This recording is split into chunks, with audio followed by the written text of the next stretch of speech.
અમરેલી જિલ્લાની કે જ્યાં સતત 8 દિવસથી કમોસમી વરસાદ થઈ રહ્યો છે, જેના કારણે જિલ્લાના ખેડૂતોને મોટા પાયે નુકસાન થયું। સાવરકુંડલાના અભરામપરા, કૃષ્ણગઢ, આંબરડી, બગિયા, ગીણિયા સહિતના ગ્રામ્ય વિસ્તારમાં પવન સાથે કમોસમી વરસાદ પડતા ઉનાળુ પાકને ભારે નુકસાન થયું છે। જિલ્લામાં ખેડૂતોને ખાસ કરીને ડુંગળી, બાજરી, તલના પાકમાં ભારે નુકસાન થયું છે, ત્યારે ખેડૂતોએ જિલ્લામાં સર્વે કરી સહાય ચૂકવવા સરકાર પાસે માંગ કરી।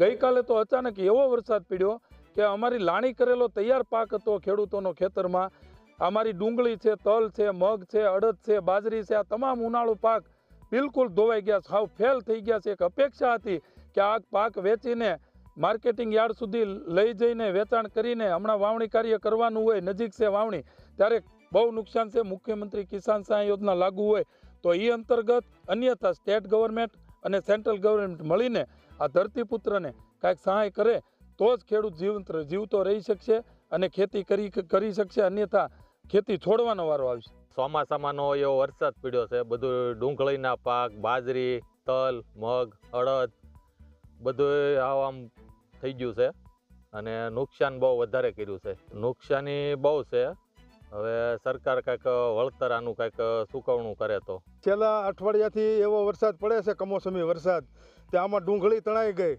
મગ, બાજરી, તલ ને બધાને નુકસાની છે।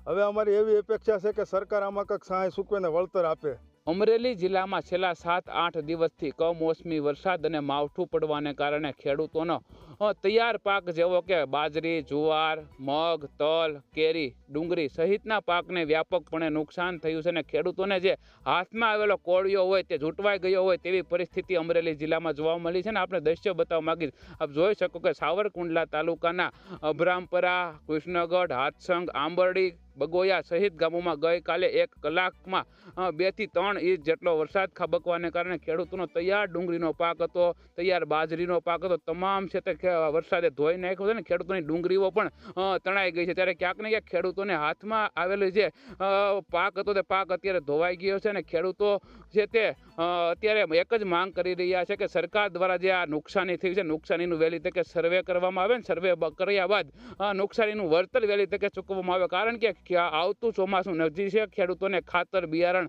તમામ વસ્તુ લેવાની હોય છે, પરંતુ આ પાક ઉપર આધારિત હતું, પરંતુ આ પાક ધોઈ નાખવાને કારણે ખેડૂતોની પરિસ્થિતિ હાલ અમરેલી જિલ્લામાં નાજુક જોવા મળી રહી છે। Dashrathsinh Rathod, news capital, Ambardi, Amreli.